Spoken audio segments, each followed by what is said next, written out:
with a deep awareness of the approach of the Yamim Noraim, the High Holy Days, Rosh Hashanah and Yom Kippur, I wish each and every one of you a Shabbat Shalom, a blessed Sabbath of rest, of mindfulness, and of blessing. 1 week from today, we will be worshiping virtually or in person in some fashion or in some synthesis of virtual and in person. 5780 will have ended. 5781 will have started. Following the death of Princess Diana, Queen Elizabeth referred to 1992 as Annus Horribilis, a horrible year for the royal family. The year 1905 is referred to by historians of science as Annus Mirabilis, a miraculous year. Do you know what happened then?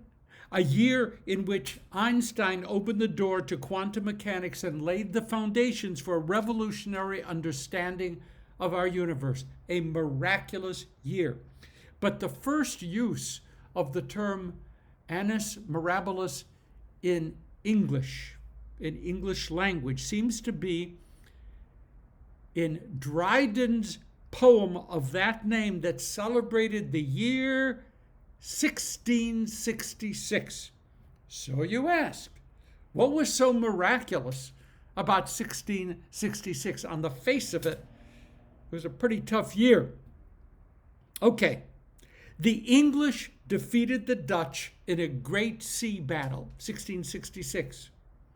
Okay, if you're English, you call that a miracle, fine.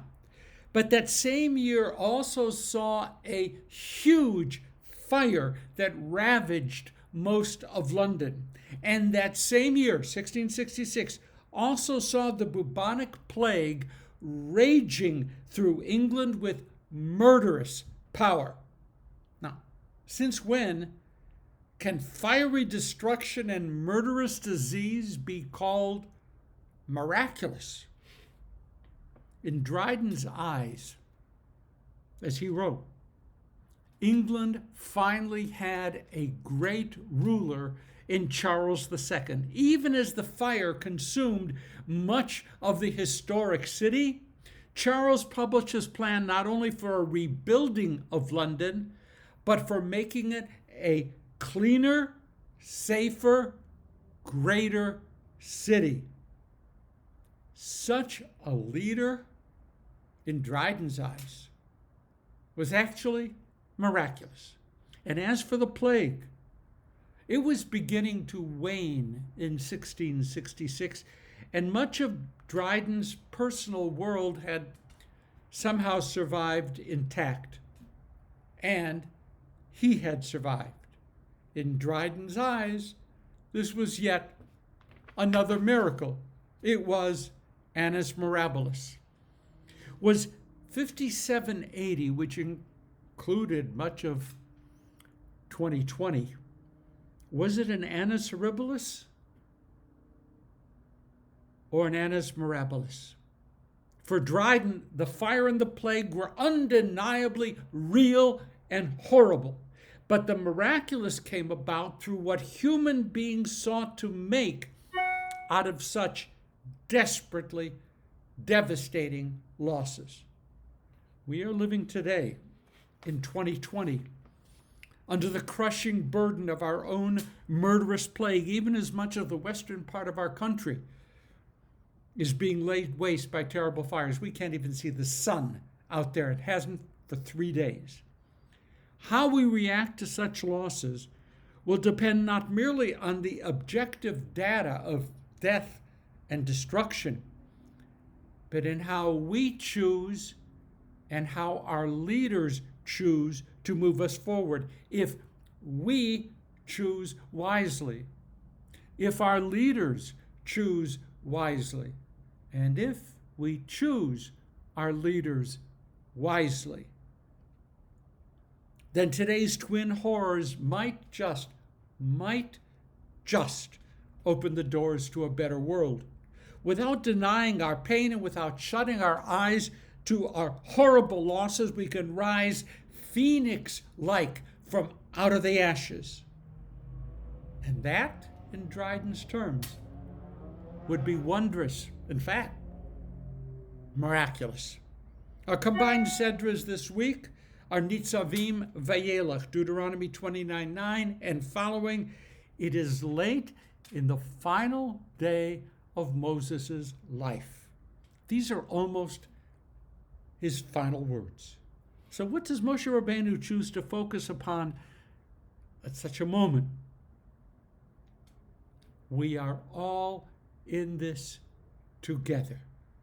Atem nitzavim, you are standing. He addressed those who had stood at Sinai and their children and grandchildren who are preparing now to enter the promised land, and the rich and the poor and the privileged and the other, and all who would ever emerge as their descendants, and all who would ever choose to join this people. We are all in this together. We have collective responsibility to maintain the covenant with God and to preserve our people. Moses then turns to one of the defining messages of Judaism. Certainly, it is Deuteronomic. If Israel turns its back on God, if Israel ignores or breaks the covenant, there will be severe repercussions. The land will be devastated. The people will be afflicted by all of those curses which we actually read about last week. But here we learn in this Sedra, here we learn in Moses' almost final words that the gates of repentance always remain open. Just listen to how often words that share the same Hebrew root with Teshuvah, repentance, are used here. V'hashivota, when you restore God's commandments to your hearts. V'shavta, and when you return to the eternal your God. V'shav, then God will return to you. V'shav, and God will restore Israel from its dispersion. V'shav, and a relationship of love will be reestablished. Teshuvah, a restoration of the ties between Israel and God, awaits our decisions. So, hey, how fitting it is that we read these passages just as we enter the season of Teshuvah. As Moses struggles to say everything that's bursting forth from his heart, and knowing, of course, that he can't possibly succeed in saying everything, we encounter passages in this Sedra that are at the very core of our high holy day experience. I urge you, I'm not going to test, but I urge you, read Deuteronomy 30:11-14, and then Deuteronomy 30:19-20.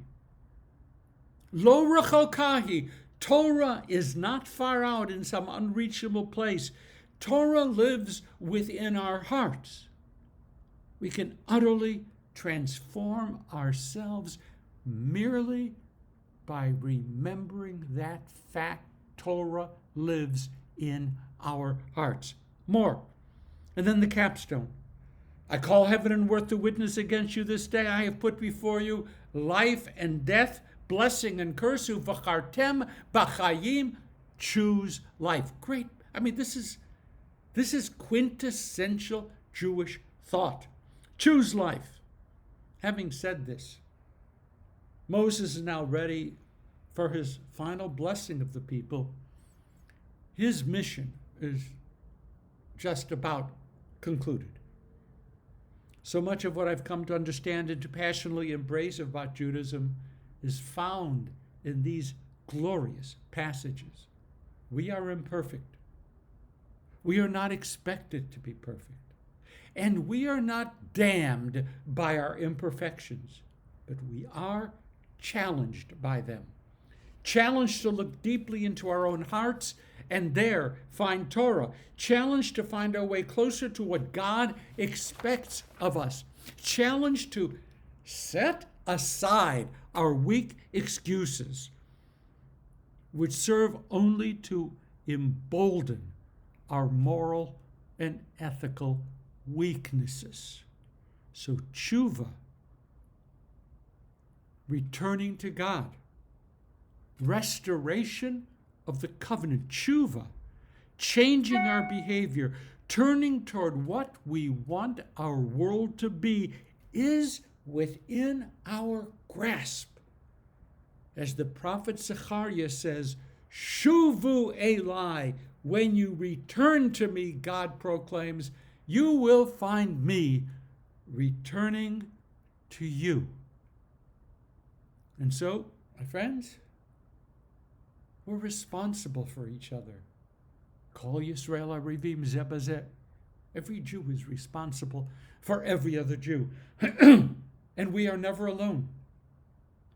And we need never feel abandoned. If we want to build a better world, if we want to recover from the nightmarish horrors of this past year, we can depend upon each other. That's what it means to belong to an eternal people. So what do we have here? A combined Sedra of hope and of restoration, a pathway toward making what has been an annus horribilis into an annus mirabilis. If we choose wisely, if our leaders choose wisely, if we choose our leaders wisely, then we will find blessing. Shabbat Shalom.